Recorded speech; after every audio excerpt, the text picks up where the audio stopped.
Welcome to our author panel. I'm so excited to have today. We have Mary Ann and Dawna here to share with us from their books and their hearts. And welcome to all of you. It's so nice to see you all. And a special welcome to Brenda from Mango Publishing. Hello, hello. Hello. And shall we start, Mary Ann? How about if you would just introduce yourself, let us know where you are in the world, and maybe hold up your book and tell us how you've been taking care of yourself, bringing yourself some love during this time. Who I am is a native Pacific Northwest girl born and raised in Portland, Oregon, transplanted to Whidbey Island, and currently where I am is in the state of Florida and plan to soon make Gainesville my home. My who is not necessarily defined by geography, but that's an easy way to tell you a little bit about who I am.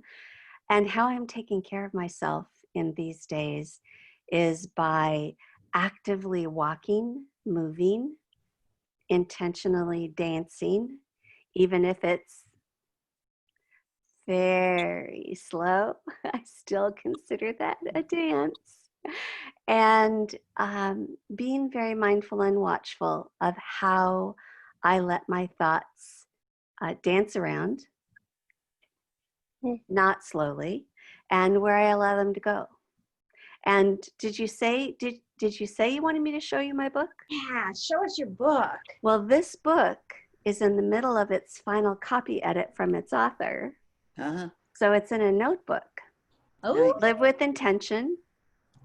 Remember and do what matters. And a tree is on the cover because it's a perfect metaphor for how intentions work in our lives. oh, just go ahead. Tell us a little more since you said that much right now. We're dying to know. An intention is like a root system. And the deeper the root system, the more flexible and hearty what we can see is. So it is the depth of the root system that allows even the most rigid trunk of a tree to bend in a storm and not break. When the root system is shallow, when your intentions are not deeply embedded in the whole of your life, when a storm comes, you're uprooted. So that's why a tree is such a wonderful metaphor for how intentions operate. I love that. And you know, just as you were saying that, Mary Ann, I feel like you embody that. You know, like you have this beautiful sort of gracefulness, but this rootedness. Thank And you. just as you were speaking, I was really appreciating that. Thank you. Yes. And thank you for sharing also back to, you know, the ways that you're taking care of yourself, you know, with the mindfulness. And I love your dance, you know, slow, if it comes slowly, and such a beautiful, beautiful way, movement. Yeah, thank you. You're welcome. And Sherry, I've had the privilege of knowing Mary Ann for decades, and you spoke of her so aptly by saying that she is deeply rooted in her intentionality about life and that she can weather any storm that comes by. And she does that with such grace. Oh, thank you for bringing that in. How long have you known her? I've known of her work since college, and that was quite a few decades ago. And I've known her personally for a couple of decades. So wonderful. I'm so glad you're here. It's really sweet. Thank you. Yeah, it's nice. Dawna. Yes, welcome. Hello. Hi, good morning. Good morning. It still is morning where I am, so. Yes. Thank you for being here this morning. Yes. We would love to see your book and to hear how you're taking care of yourself. Well, this is my book, my latest book. It's called Living a Loved Life, Awakening Wisdom Through Stories of Inspiration, Challenge, and Possibility. And I was going to read you something from the book in terms of how I'm taking care of myself. But I began telling you a story, and it started mushrooming in my mind. And it is one of the ways I take care of myself, by taking care of other people. And so I'll expand the story. I have 2 dogs, and I take care of them and they take care of me. The little one is a golden doodle puppy. And I have worn a necklace with a pearl around it for about 14 or 15 years. And the pearl is the size of a grape. It was about that big. And when I was little growing up, my father gave me as a present a half of an oyster shell. And embedded in the side of the oyster shell, there was a pearl. And he gave it to me. I couldn't have been more than, I don't know, 6 or 7. He said, "This is a secret to how to live your life." And I thought, I didn't get it. And he said, "This pearl was made because a grain of sand got embedded in the side of the oyster shell and really irritated it." He probably said bothered the hell out of it, knowing my father. But anyway, and he said, and so what the pearl did was, what the oyster did was it kept putting layers and layers and layers of pearl around that until it formed a whole pearl. And so that was very precious to me. And that the pearl that I had worn every day for all these years was given to me by my partner and mating of forever long, 40 years. And I always wore it, I never took it off. And I lifted my nightgown over my head and the chain broke and the pearl fell on the floor. And the puppy, who is not making an appearance now because she knows I'm talking about her, ate it. Oh She my. swallowed it. And I immediately called the vet. My first thought was her. And the vet said, the only way you can, is she choking? I said, no, she ate a full breakfast. He said, wait and go through her shit. Every day, go through it like this. And the pearl will be in the shit. And it felt like such a perfect metaphor for everything right now, including how I'm taking care of myself. I'm needing to go through a lot of shit to find and explore, is there a pearl in it? I spend a lot of my days these days on a pottery wheel that's out on the lanai, the porch. And I'm dealing with clay, which is basically feels just like puppy shit.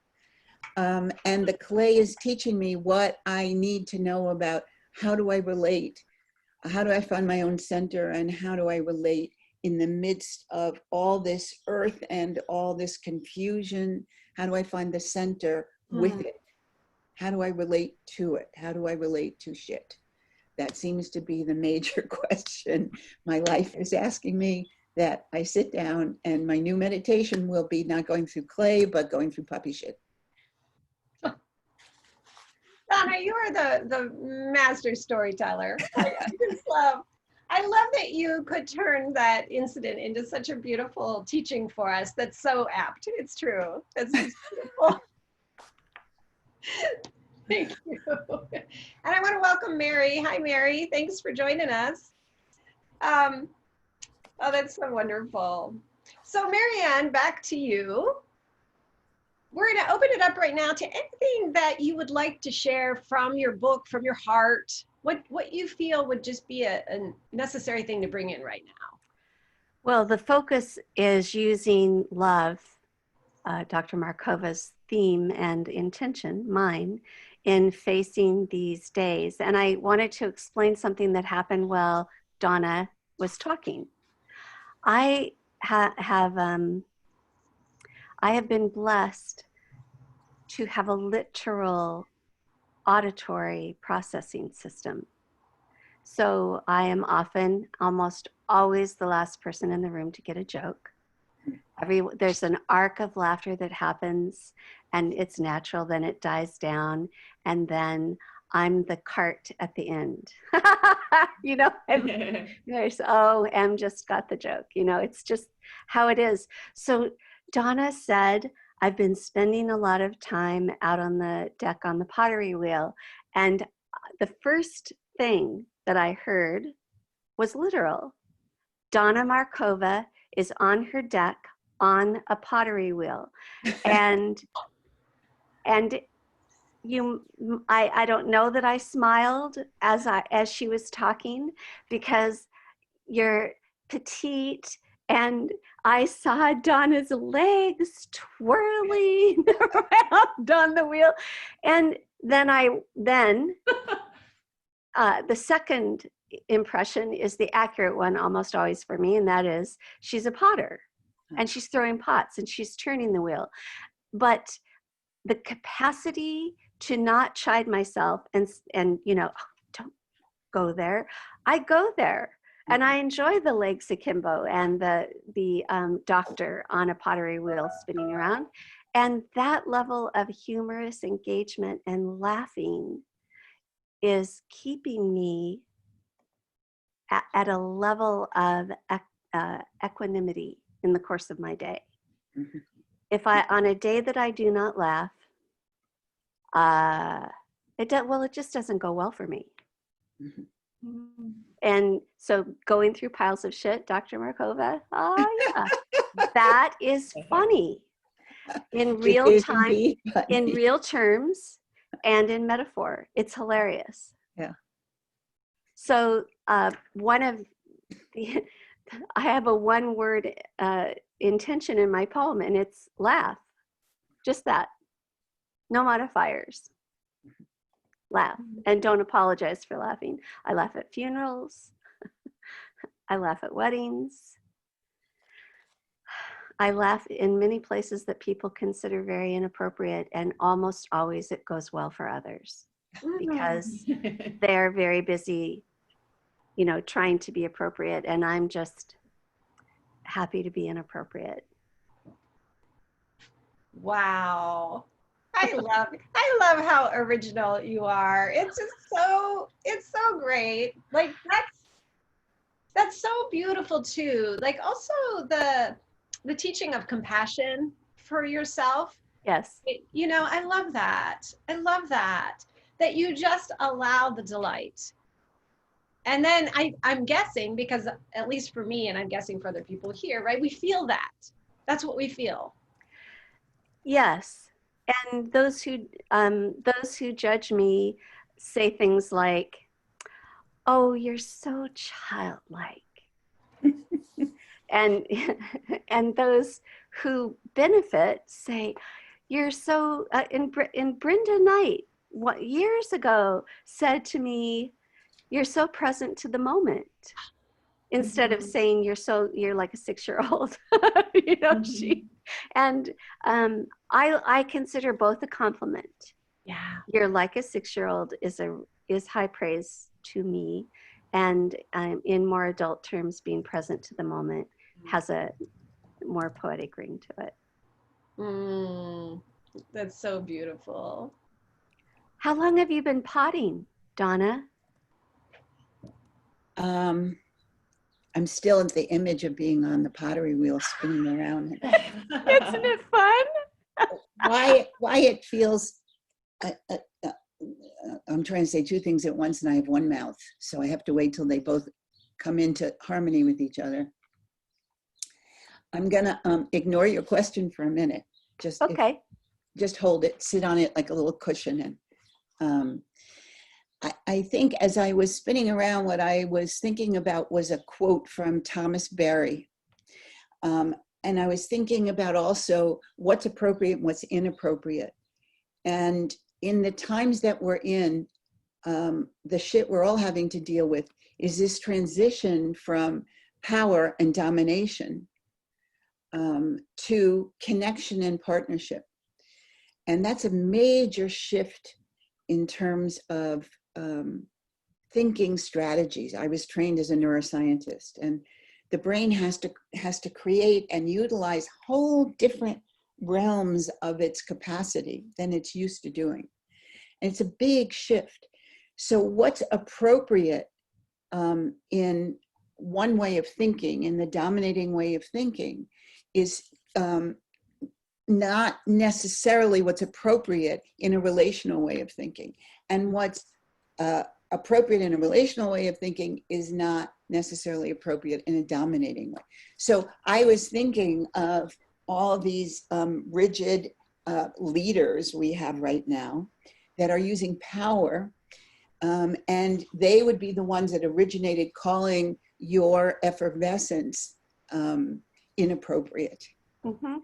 But people that think relationally and have the capacity to connect, they don't use power, they use influence.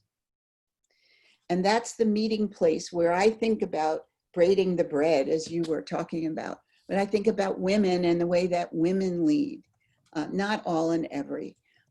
It's much more about influence. How do we influence one another than how do we have power over one another? And to me, that's really relevant right now. It's really relevant in terms of our times where we've got stormtroopers going into Portland and Chicago, and that's domination. But then I think about what we're doing here today, this small little group of us, and that's about influence and connection and partnership. And it's a totally different perspective. So when I'm working on the wheel, that I've been doing for just 3 years, it was silly to start. This takes a lifetime to learn. Nonetheless, it was inappropriate, but I did it. It is, you cannot force clay. If you try to force clay, what you get is a large mess is what you get. And the clay always wins. You just can't force it. It's spinning around. It's soft. It's malleable. It's inappropriate, as it were. All you can do is relate to it and influence it. And you can't influence the clay to center, which is what you have to do to start, unless you are centered in your own body. So if I sit down and my mind is off after having just watched the news. Everywhere. I think as women, and for men that think through their hearts the way that women do, or people that are committed to a partnering way of thinking, we have had to develop this capacity to act inappropriately. And that certainly is what's being called for right now. And right now we're having in the streets this large disagreement between what's appropriate and what's inappropriate. It's inappropriate to protest, and you know, that's very inappropriate. And so we're sending in troops to dominate the inappropriate people that are saying, no, this is not okay. This is just not okay anymore. That's a much longer, I didn't know all that was going to come out of my mouth from your one question. It was an evocative question. It was a really lovely question for me. Sherry, Dawna and I are demonstrating something that I'd like to point out to our group inadvertently. This in the Jewish tradition is called davening. Yeah. Do you see what I'm doing? Like a tree in the wind. When Dawna is processing information, she's davening in a very subtle way, because we're both trained to be on videos, so we know not to be flipping all over the place, but our bodies process information with movement. It's like writing with your body. And so that's another way of articulating self-care for everyone who's in home right now. You don't even have to think of it as dance, but I'm sure neurologically there is a reason that you have to explain this, Dawna, that is not my expertise.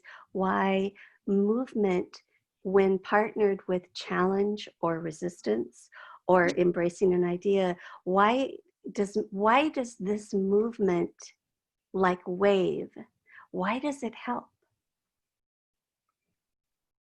I can answer from, we'll have Bessie Brilliant answer. We'll have the neuroscientist answer. She doesn't get much space anymore these days, but. So the right hemisphere, or the part of the brain that thinks innovatively, that everybody has fibers that go horizontally. The linear part of your mind, or the part of your mind that thinks linearly, has fibers that go vertically. So when we are experienced, when we have a belief system, let's say it's at the top of the cortex, when a new experience comes in, and if it doesn't match the belief system spits it out. It won't record it, it won't metabolize it. And you see that all the time. Just turn on the news for 4 seconds and there it is, just spits it out. I don't believe that. However, when you use more of your brain to communicate, when you use kinesthetic, when you use visual, when you use auditory, when you ask questions, when you wonder, it goes across on the other side of your brain and the experience is actually metabolized, which is the difference really between power and influence also. You can take a wonderful song and it can reach far more people than a tweet, you know, or than a force of Black marched, uniformed, gunned, dominating people there on instruction. A song, a poem, a story, a saying can carry the amount of influence that can reach far more people and create more connective tissue, literally. And what you just explained, Dawna, should be, everyone listening should be grabbing a bell and ringing it. Because throughout the week, we ask about Uncle Fred and Cousin Julie and our elected officials. Why can't they understand common sense? And our frustration escalates. And you just visually explained that if a piece of information comes to a belief system held in a brain, it drops. Right. And so our efforts, well-intended though they may be, to persuade those on our Facebook feeds or social media or neighborhood are really an exercise. Tell me if this is an overstatement, Dawna. They're an exercise in futility unless we can find a way to communicate the information this way, not this way, which is why story is so powerful. Right. And music. Yes. And poetry. And dancing. Dance, and poetry. Yeah. And these are the bastions of civilization that endure across the millennia. We don't know a lot about people that lived thousands of years ago, except we have their poetry. Mm-hmm. Some music has survived. Mm-hmm. Story has survived. Mm-hmm. And so that is another method of self-care, Sherry, in these times. And dance. So where I live, what has survived from generation to generation is dance as prayer. So the Hawaiians dance as a way of praying. So I begin every morning, we turn on a piece of music that one of us has chosen. We turn it on as loud as we can, and we and the dogs dance. And we don't dance Hawaiian dances, but the Hawaiian dances tell stories. The Hawaiian dances are navigational systems that help the Hawaiians of generations ago get from Samoa to the Hawaiian Islands. I mean, the dance has been passed on, and persisted. So dance is also one of those influencing forms that doesn't have to do with belief system, really. This is beautiful, what you two are doing right now. And I want to ask, because this is what dropped in when I was just listening to you, because it dropped in that it's my experience of some of those power moves, they don't feel intentional. They feel like these unthought out bursts of power. Whereas when you two are talking about story and poetry and music and dance, it seems to me, and I'd love to hear what you think, back to the word intention, that there's a thoughtfulness and a heart connection that's in those things. I think dominance is a habit. It's worked well for those men throughout their lives. And Charles Schultz illustrated it perfectly in a woman. Lucy hit Linus just like that and explained the act of violence with, I had to hit him because he was starting to make sense. And if Linus made too much sense to Lucy, it would have required her to change her behavior.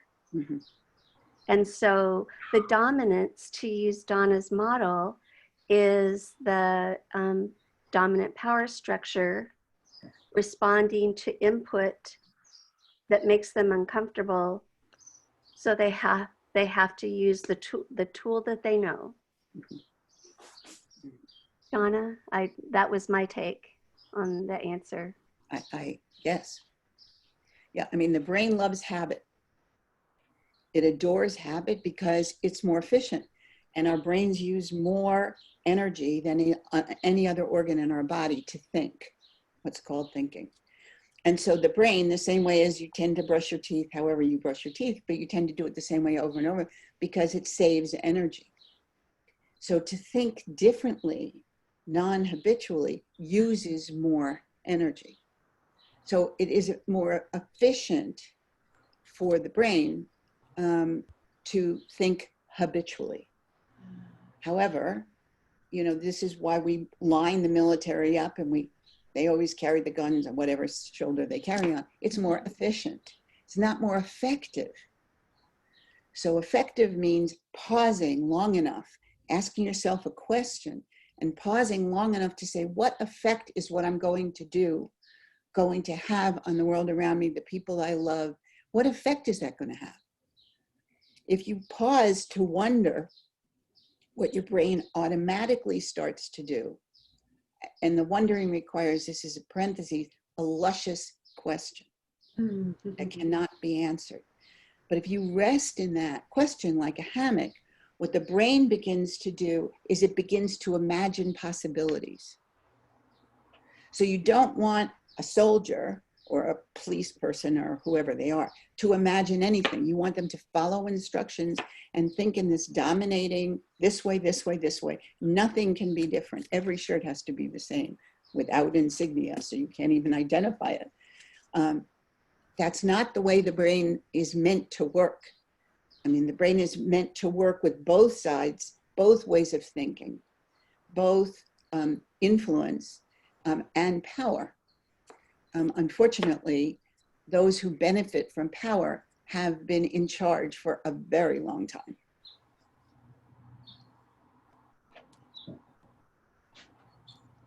I'm wondering if anybody who's here, if there's something that you want to bring in, a question for authors or jump into this conversation.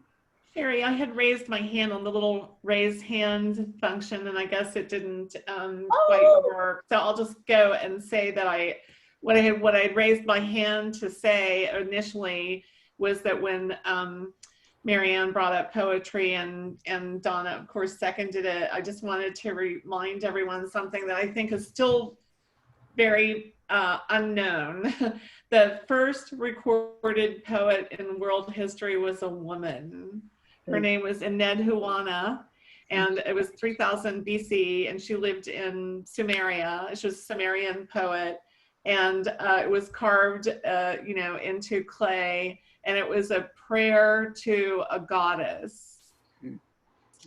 I think it was a prayer to the goddess Mirabai specifically. And I just always think, I mean, she's not just the first recorded poet, she's first recorded writer, period. So yay for women. Yay. I always want to hey, we did it first, everybody.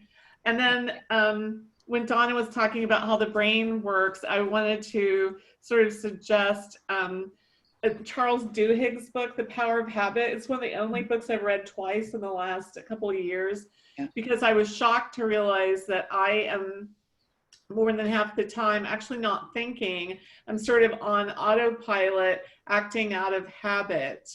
And it's just and it starts out with the great example of the gentleman who was World War I vet, and he'd been hit with shrapnel so severely in the head that it removed part of his brain, and he didn't know his wife, he didn't know his own name, he didn't know his children or anything like that. But he could make breakfast, which is a pretty complicated task, you know, with like cooking and Sequential thinking. brewing coffee and all that. And he could, because that was sort of hard coded onto his brain, it was just habit. So, but that's a thing for most of us to realize, is that somebody with an extremely cool mask, like a red glitter mask, just like present on my porch. So I was feeling very distracted by the extremely cool mask. Sorry about that. Anyway, I mean, I was, so yes, I think that like being present in the moment more, being like a 6-year-old more, being inappropriate, outrageous, original, whatever, poetic, like that's when you're thinking, you're not on autopilot. More of that, please. Yeah. I'm going to thank the mask person now. I love that. More of that, please. And to Dawna's point and what Brenda said, when habit is intentional, when you've built a series of habits on purpose with intention, you avoid decision fatigue. So if they're relevant habits, if you habitually always respond with kindness, if you make a habit of pausing, there's no decision fatigue involved in those habits because you structured them and built them. And so Charles is not suggesting in that book that all habits are mindless or accidental. He's making the case for building habits intentionally. Yeah.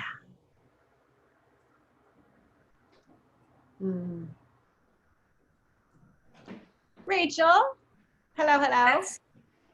That point is such a it hits home to me, because you know, I have a Facebook page called From a Loving Place, and that is all about having the habit of responding from a loving place instead of reacting from a fearful place. So like, even if someone's saying something that's not nice, still responding from a loving place, even if they're attacking. It's how do I keep going back to a loving place no matter what's coming at me? And it really has helped me create the habit of going there naturally in my head, so I don't have to sit here and rage first. I used to, like, my whole body would tingle, and I would feel rageful when someone would come at me with like hateful energy. And now I can like literally see it as that's their energy. I do not have to react to their energy. If I'm reacting to their energy, I'm taking it in. And doing that page has helped me stay in that energy so I can continue it.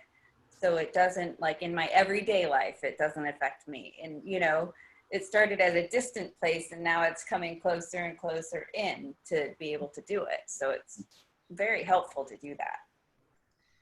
One of the things, Rachel, that just came to my mind when you were speaking is creating a pause between an impulse and an action.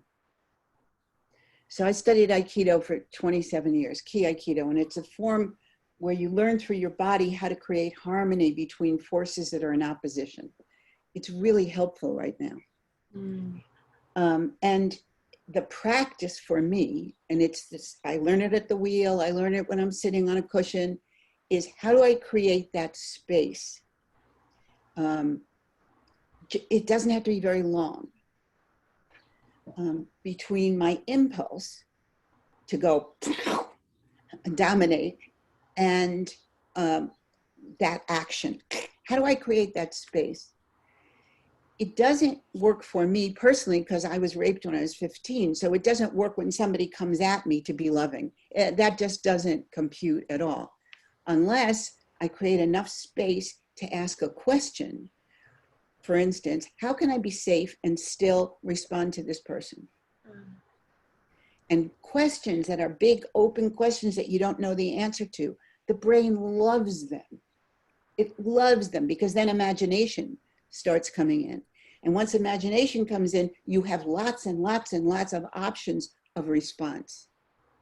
If I habitually, respond with love when somebody's coming at me to attack me or watch the news. I have a friend, her meditation is to watch the news. And whenever Rumpelstiltskin comes on, she practices love. I just get nauseous and want to throw up. I can't do that. But I can say, so let's just pause now. Just breathe, pause. So what's going on? What are my options to respond to this right now? And frequently what I do is go to the clay. Sometimes what I do is go and write a poem. Because imagination and creativity is what we're given to influence rather than dominate. And it is a great practice to sit down and write a poem, to go from watching the news and Rumpelstiltskin or the soldiers marching in Portland, to go from that to a poem. I just want to encourage myself to not be hard on myself and insist that I have to respond to what's non-loving and coming towards me, that's destruction or dominating. To respond to it, that to say no can be an act of love. Yeah. Well, and I agree with that, because to me, that's still love. A boundary, a firm boundary that says, I will not absorb your energy. I will not take in your energy. I can walk away. That's right. Love to myself. Yeah. So just me responding to from a loving place can mean I will not respond to you at all. Yeah. Yeah. Well, and Rachel, it's also loving to the person that you're speaking to in this regard. Those people have been allowed to misbehave, perpetrating those types of behaviors all their lives. And so it is an act of a teacher. It is an act of a compassionate mentor to say, it's my habit to try and respond with love. Yeah. In this instance, my only response for you, and the most loving, is no, you go away. Andy was here and I could show you, Marianne, this Aikido practice where you put your arms in a circle like this and you imagine that they're a fire hose. And a fire hose is just a piece of fabric. But if you run water through it, you can't bend it. So rather than getting rigid or collapsing, the practice, and it is a practice when you are challenged, is to imagine everybody who stands behind you, who has ever loved you, who has prayed that someday there would be one such as you. They're all there behind you. And they're sending you that prayer. They're sending you that love. And you're just there, but you run it, I have goosebumps. You run it through your arms and your arms become like a fire hose. And if somebody challenges you here, the hose doesn't collapse and it doesn't get rigid, and you actually turn and you face them. You don't say go away, you turn, you face them. So because most of the people that I know that are abusive or are dominating, they don't go away when you say no, go away. They keep coming back again, or like, the pearl moving through my puppy's intestines. If they don't come back in that minute, they'll come back in another form, or they'll move next door to you or whatever. So it has to be that that energetic response that says, I'm not letting you get behind me. I won't do that. And I'm safe here. Now, what is it you really need? What is it what's really important to you? I mean, all anger is a need to protect. So in one way or the other, the person coming at you or the force or whatever is trying to protect something. So they're not going to leave, at least in my experience, they don't leave you alone. So forgive me, Rachel, I'm riffing off of what you said. That was wonderful, very fruitful for me in terms of my thinking, because it's really relevant to me right now. I don't leave, even when I'm on the pottery wheel, what keeps coming in over and over again is what's going on in a larger scale in the times that we're living. And I need to think of, I couldn't hear what you said. Somebody just said, oh, it's my watch is talking to me. Siri.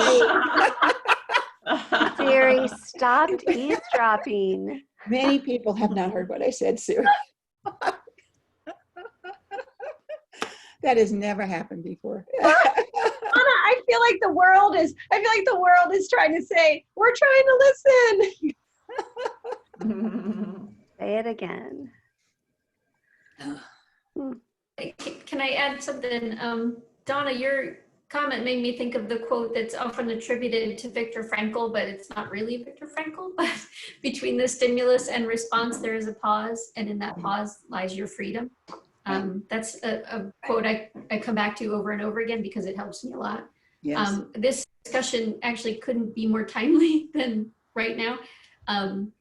I got an email today from a family member who has a very different political perspective from me and who continues to come at me with, why do you believe this? And you're just misunderstanding all of this. And, you know, you're just misinformed kind of thing. And my general response is to what I would call, because I grew up in South Jersey, is my Jersey draft. So I'll draft my response first from my Jersey perspective. Yeah. And then I go back through it with that pause and think, okay, so what out of this really, I sort through the shit, basically. I sort through what's my shit and what I really need to say. And it gives me that opportunity to get it off my chest, but then to really, because I love this person, be able to come back with a response that I can live with, that I think is going. And to draw the line where I will not engage. But it does help me to to do my little venting first. So, Yeah. But as long as I don't accidentally hit send, I'm good. Yeah. So thank you. This is very helpful for me today in particular.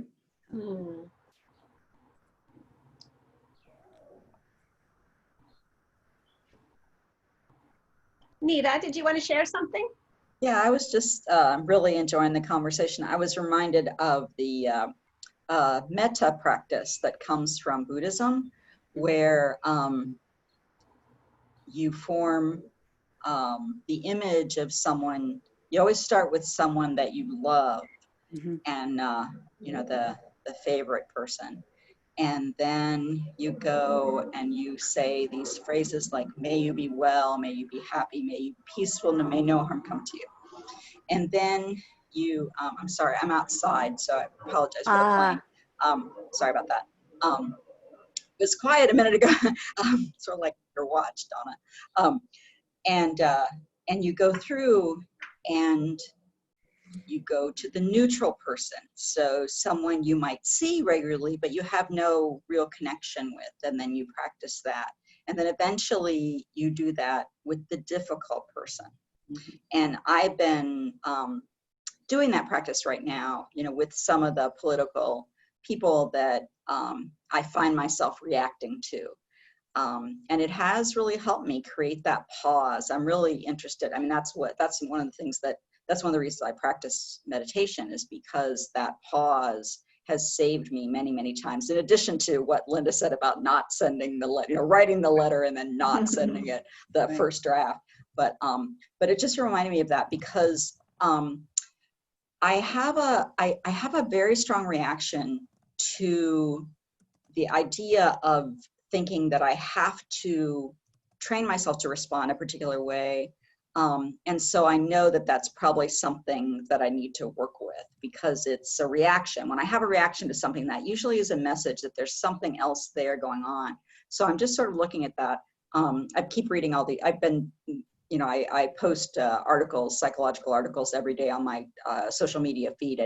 And I keep getting these toxic positivity articles, and so I'm like, what am I supposed to learn about this, you know? So I just post them and let people discuss it. But I think there's a place where retraining myself to think in a more positive way can be very helpful and very healing. And yet, if I don't first recognize that I'm angry, feel that, you know, own that, then it becomes just like I don't know, it's, you know, I mean, we seem to be swearing a lot. So it's like wallpaper on shit, basically, you know. Yeah. I mean, that's what it feels like. And so I'm just trying to find the place where that all fits together right now. So I'm just finding the conversation really helpful, and I just wanted to toss that out there. So that's all I got. Marlena. Nita, I just wanted to say how much I appreciate what you just communicated.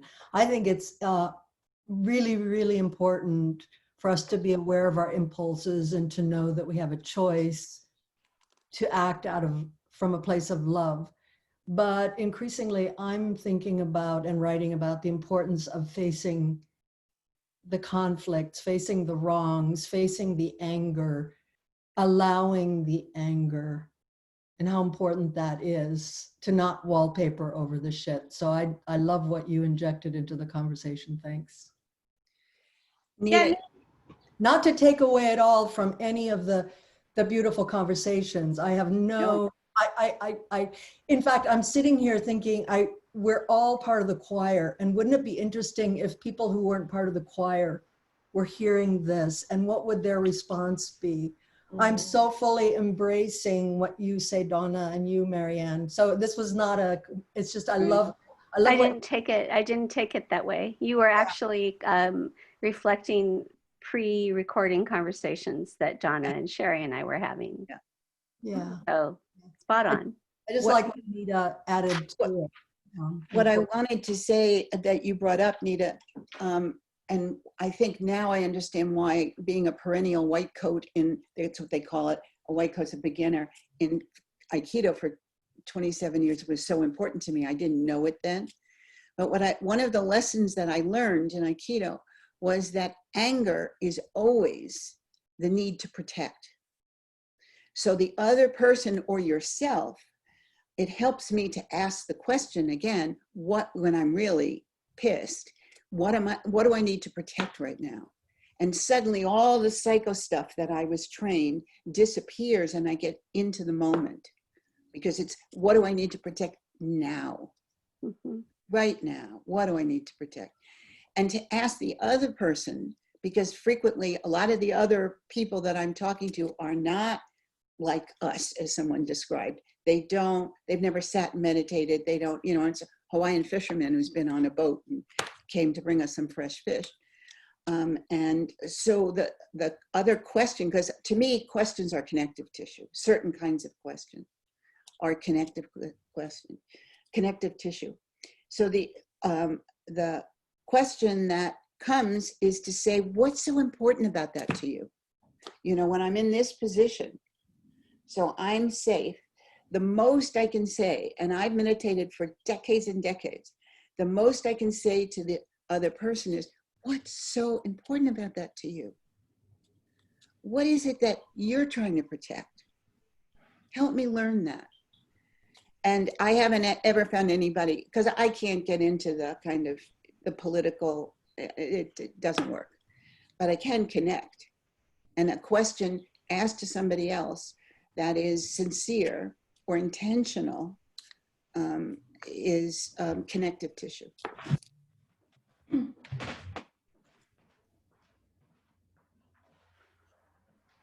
Marianne, did you have something to add? I feel as if you might.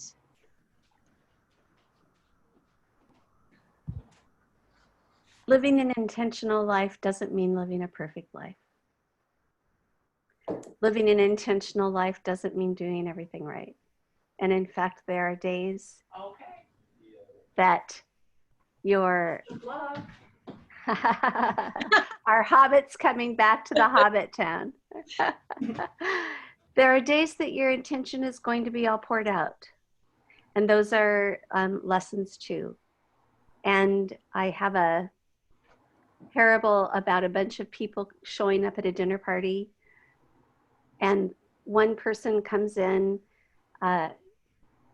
dressed in overalls, disheveled hair, dirt on her nose, boots, tracked mud into the party house, was voracious, hadn't eaten all day, and nobody wanted to sit with her because they all had, party dresses on. And it turns out that that was love that showed up at the party.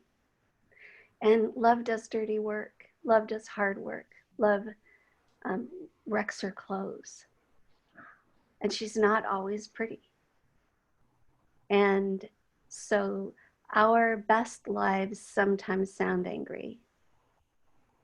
Our best lives sometimes are angry. And if there's ever a time in my lifetime where anger was one of the tools in my toolkit, this is that time. So it's not all butterflies and dragonflies. That's what I wanted to say, Sherry. Story. I love that reminder, that parable. Thank you. Yeah, thank you. Thanks.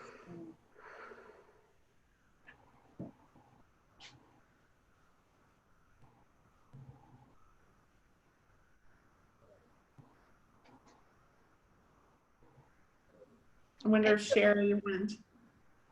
She's giving everyone the opportunity before our time closes. Oh, okay. In the event that there was a reluctant participation that had something on the tip of their tongue. And you got to tell us, remind us about how love shows up sometimes.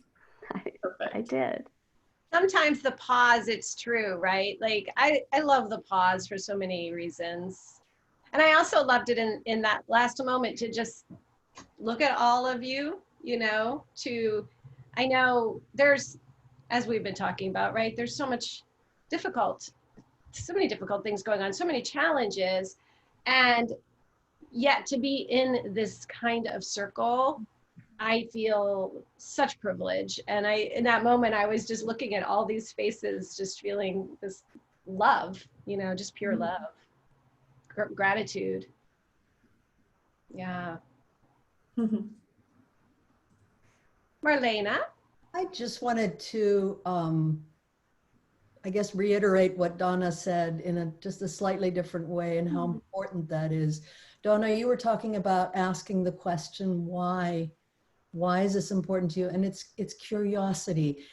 We don't have enough curiosity, I think, in our lives, and how important that is to be curious about those who aren't part of our choir, you know, to be curious about those who we're reacting negatively. And if we can, in that pause, bring up curiosity, I think it can be so powerful. So thank you for that, Dawna.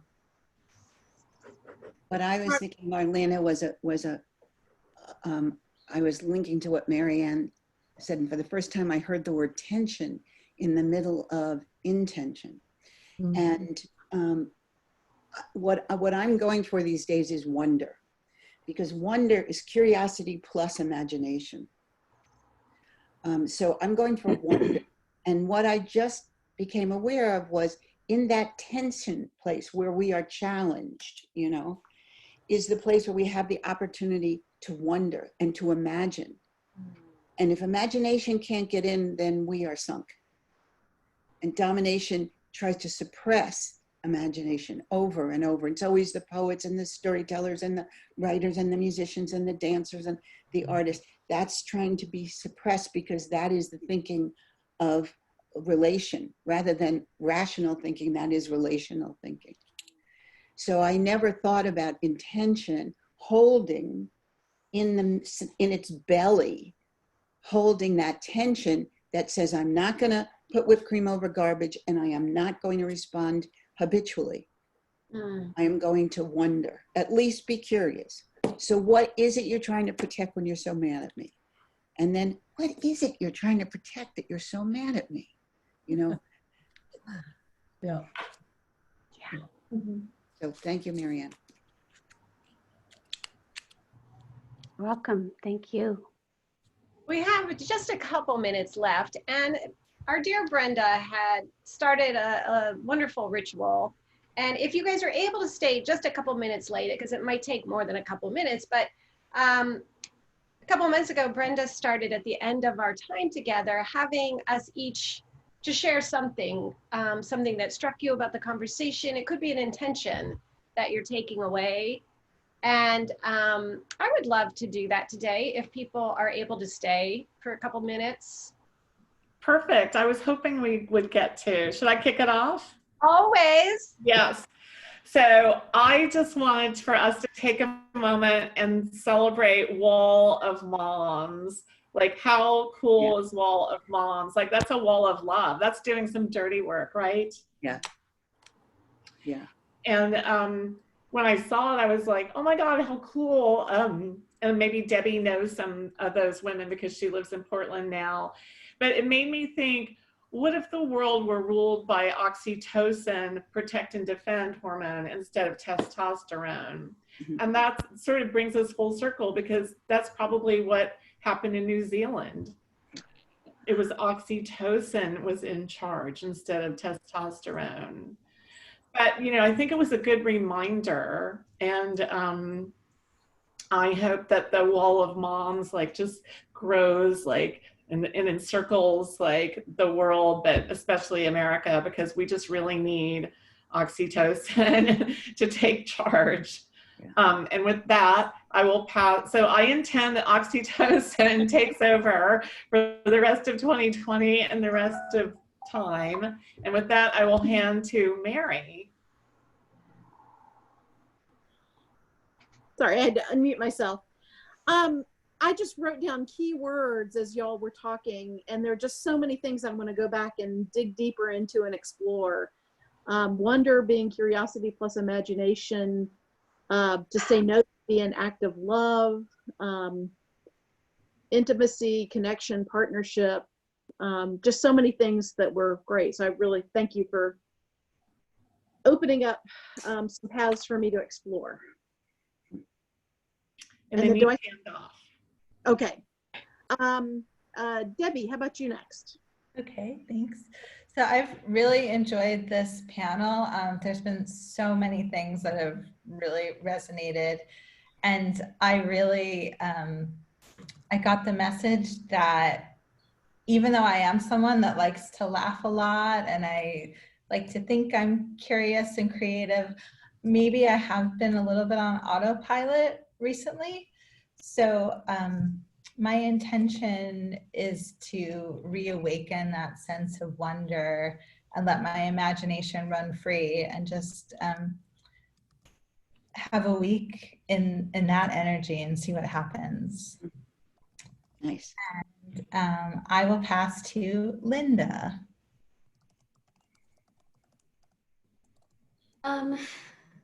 So many things. Dawna, I love that visual of questions are the connective tissue. I'm gonna be sitting with that.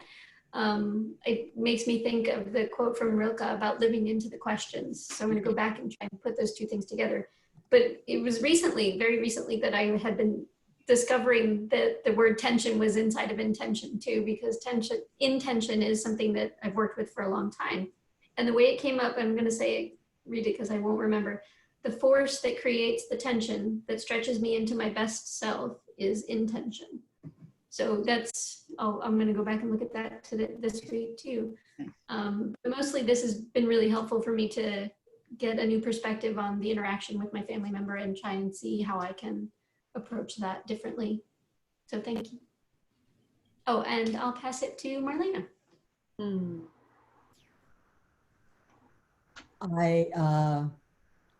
Actually, Debbie, I couldn't say it any better. To live more from a place of wonder. Except Debbie said it better than that. Thank you. Very great panel. Marlena, do you want to pass it to someone? Oh, yes. I'm going to pass it to Sherry. Thank you. Wow, I feel I just so much gratitude for the wisdom here. And I too, you know, I'm so moved by so much of what was said, but I love the word relational and curiosity and really looking at when I'm looking at someone who's quote unquote on the other side, or, you know, I feel like they're, you know, pushing that power. I just love that idea of getting curious. And that perhaps there is a different way, right? And perhaps it doesn't have to be these just two warring sides that it feels like. And I'm taking that possibility and that hope. And I will call on Ms. Nita. Hey. Yeah, I was hoping that the planes would stop, and then there was like a whole dog thing that happened in the yard right in front of us a minute ago. So, yeah, so I've really enjoyed this, all the different, thing today. So thank you, everybody. Yeah, I'm gonna go with the curiosity also. And I'm really struck with the pearl. I mean, I've heard similar stories before, but I definitely feel like this is a time where there's just a lot of friction. There's just that. And so I'm going to go with the intention that we're going to come through this, and that friction is going to create a pearl that we cannot currently see. It feels like we're in that muck, but I'm going to go with the intention that that we're in that, and that we're going to come out with a pearl beyond our imagination. Nita, would you like to call? Who do we got here? How about Marianne? She's on my screen there. Watch what you carry. Rise up and watch what you carry. Can you not see your burden? Listen to the stories you tell. Listen to the tales you carry. Set down and pick up, and set down and pick up again. You are your story. The words you weave become your garments. The words you weave become your carpet. The words you weave are your meal. They are your drink. They are your liver, your life, your lips. Rise up, creature, and watch what you carry. I pass to you, Dr. Dawna Markova. Can I ask, Rachel, have you gone? Will you go? Can I pass my pass and then I'll pick it up again? Is that okay? Good deal. That's fine. Oh, that just resonated so much, Marianne. Thank you so much. And Nita, what you said, I am right there with you. I absolutely am right there. My intention has always been to write my own story. I let others write my story for a long time and tell me how I had to feel and what I had to think, and it doesn't work for me, and it never did. And I'm in a place now where my actions have intention, they have meaning, they have life, and that's part of the reason I'm here in the mountains right now, is because nature teaches me so much about all the things we were talking about today, of how nature flows, and we just trust and learn and be open, and the awe that I feel right now being where I am opens me up to learn, because when I'm shut down and if I'm caught in my story, I'm not learning, because I believe that I have to think this way because this is the way it is. And I will not get stuck. I will not let these times get me stuck. So my intention is to stay in this awe, to stay in these things that make me do positive actions to the world. And that's where I will be. So thank you. It sounds like you just said you're not going to die an unlived life. I could be wrong, but I think that's what you just said. This is my view right now. That I am truly in just awe and appreciating. Yeah. Oh, Rachel, thank you for sharing that with us. Yeah. Dawna. And you, Dawna. Rachel has to pass it back. So I got it from Rachel. As you were speaking, Rachel, when we began, the sun was white. I'm looking out at the Pacific Ocean. You're across the other side of the ocean. And as you spoke, literally the sky opened up and it just started to pour, and it has that smell, when rain smells green, that's what it smells like. So that was a gift to you, or in some way a response to you. And Brenda, when you were speaking, as usual, you are so evocative for me. I thought of the women in Argentina And when they were dragging away their sons, and they were called Las Madres, and they would dress in black, or that's how they habitually dress, but they would stand together and they would link elbows and they would stand, and as the stormtroopers came and took away their children that they never saw again, they would chant, "Somos las manos limpias, somos más. Tenemos las manos limpias, somos más." We have clean hands. We are more. There are more of us. Somos las manos limpias, somos más. And it went on for decades. I mean, 15 years. Every day, Las Madres would gather in Argentina in the center of the square. And the troops would come and there would be more and more and more and more. And when I used to teach in a circle, we would always end that way, you know. Tenemos las manos limpias, somos más. And it would bring up for me the need, as you did, Rachel, and some of you have done, to have quiet and silence and tell myself the truth so that my hands were clean. And the other thing it would require was imagination. So you asked me, Sherry, if I would read a poem, and I'm not going to read the poem you asked for. I'm going to read, my partner Andy and I of 43 years are collaborating, are partnering in a way, because what is going on with the domination is so painful to him. And he's a composer. So he composes, he asked me to write a poem. I write a poem, he composes music to go with the poem. We call it a musing. And this is the poem that I wrote this morning for this week's musing. And it's about what do you do after the wonder? And it's called very simply, imagine. Imagine the way a baby sucks its toes. Imagine the way a baby sucks its toes to fuse inside and out. Imagine to stroke your moments, to turn your blood to ink, to notes, to fertilizer, to sap. Imagine to prove that you exist, that you care, and yes, that you matter.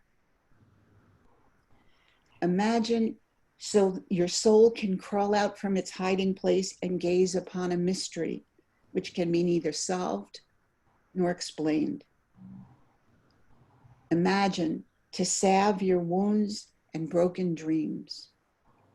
Imagine to breathe your spirit live. Somos más.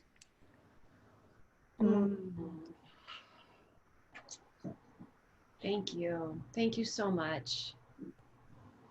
Thank you, Dawna. Thank you, Marianne. And thank you to all of you beautiful people who joined us today. There's no words after that. Thank you. Come back again. We're here every Wednesday, and just big love to all of you. There's now a rainbow where there was rain. There's no rain. Seriously, we're in Maui. There is a rainbow right there over Haleakala. So I send you all that. Thank you. Bye. Bye, thank you. I thank you. Bye, beautiful people. Bye.